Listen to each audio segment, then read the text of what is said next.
जीजा जीजा कह के जियावत नइखे, अरे औरी मुआवतिया हो।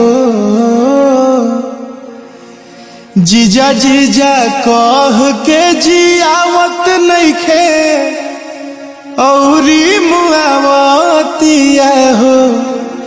हमारा भौजी के छोटा की बहिनिया साचो बड़ा तरसबतिया हो। ए हमारा भौजी के छोटा की बहिनिया ए दादा बड़ा तड़पावतिया हो। कि जीजा जीजा कह के जियावत नइखे, अरे औरी मुआवतिया हो। जीजा जीजा कह के